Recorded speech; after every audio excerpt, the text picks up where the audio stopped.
Assalamualaikum warahmatullahi wabarakatuh. Silakan anak-anak untuk membuka video ini dan tidak lupa juga membuka PPT yang ibu kirimkan karena pembelajaran hari ini masih tetap sama, yaitu sistem online ya. Nah, hari ini ibu akan ngebahas tentang revolusi Amerika. Apa itu revolusi Amerika?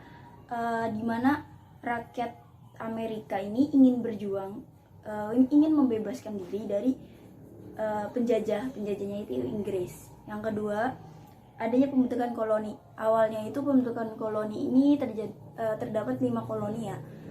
Semakin menyebar, semakin besar jadi 13 koloni. Ya karena si Columbus ini menjelajah ternyata menemukan Inggris, menemukan Amerika, benua Amerika. Nah di situ dia kayak meyakinkan ini negeri saya baru gitu, benua saya baru gitu. Yang diiniinnya nama penduduk aslinya itu penduduk Indian. Lalu lanjut ke faktor latar belakang dari adanya revolusi Amerika. Yang pertama itu adanya perang 7 tahun, yang kedua itu adanya pajak yang dibebankan kepada 13 koloni, yang ketiga adanya ingin kebebasan, ingin memerdekakan diri, yang kelima Boston the Party. Nah itu faktor umum. Kalau faktor khususnya ada lagi. Faktor khususnya itu satu, koloni harus menjual barangnya di Inggris. Yang kedua, koloni harus membeli barang dari Inggris. Yang ketiganya munculnya pamflet dari Thomas Rands. Itu pamflet-pamflet yang berisi tentang kayak memerdekakan diri, hak-hak gitu, hak-hak hidup gitu. Nah lanjut, bagaimana sih jalannya gitu. Pada tahun 1774 Oktober ini diadakannya kongres di Philadelphia pada tahun 1777. Pada bulan Oktober diadakannya Kongres 1. Kongres 1 ini mereka ingin menentang karena mereka terlalu dibebankan pajak yang besar, terus pajak yang dikarenakan perang 7 tahun itu, perang si Prancis sama si Inggris. Nah, pajaknya itu dibebankan kepada mereka koloni Inggris. 1777 Amerika membuat undang-undang atau artikel in independent ya. Jadi kayak semacam undang-undang itu yang melakukan perbaikan juga sih, dilakukannya perbaikan gitu. Ada 12 amandemen dan 10 amandemen Bill of Right gitu. Itu semacam undang-undang. Terus pada tahun 1777 Prancis mengakui kemerdekaannya. Terus pada tahun 79 melakukan deklarasi yang didukung oleh Spanyol. 81 meraih kemenangan Inggris menang.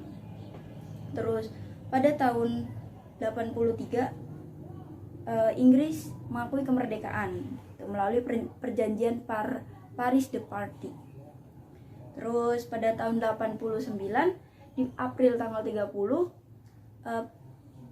George ditetapkan menjadi presiden Amerika dan ibu kotanya New York, seperti itu.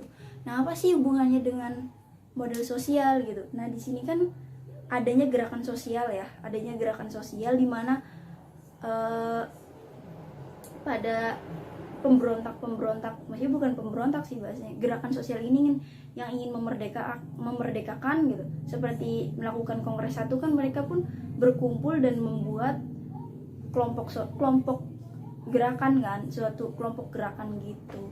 Jadi situ gitu mereka juga bergabung, mendapatkan relasi gitu dari maksudnya relasi atau jaringan gitu ya, jaringan ke Inggris, ke Prancis, karena Prancis pernah berseteru dengan Inggris gitu. Jadi dibantu oleh Prancis, dan Spanyol pun membantu gitu. Belanda pun sebenarnya membantu di mana pada saat itu Belanda mengirimkan teh-teh. Pada saat itu kan teh-teh yang mahal karena Inggris tuh menimbun dan benar-benar memahalkan harga teh. Jadi banyak Belanda menyeludupkan teh-teh yang murah gitu karena itu tidak dikenakan pajak. Jadi masyarakat mengkonsumsi teh-teh yang itu, dan pada saat itu Amerika si Inggris menjatuhkan harga teh karena tidak ada yang membeli dan emang udah numpuk banget di gudangnya. Seperti itu. Lalu apa sih nilai-nilainya? Banyak tuh. Terus normanya pasti ada aturannya gitu di dalam kelompok mereka. Seperti itu bentuk dari model sosialnya gitu. Dari gerakan sosial yang ingin memerdekakan diri dari Inggris. Seperti itu adalah gambaran dari revolusi Amerika yang bersangkut pautan dengan modal sosial. Terus apa aja sih dampak bagi Indonesia? Adanya anti kolonialisme, adanya HAM, dan adanya demokrasi, adanya republikasi. Nah, itu salah satu itu dampak-dampak dari revolusi Amerika terhadap Indonesia. Sudah seperti itu saja. Kurang lebihnya mohon maaf.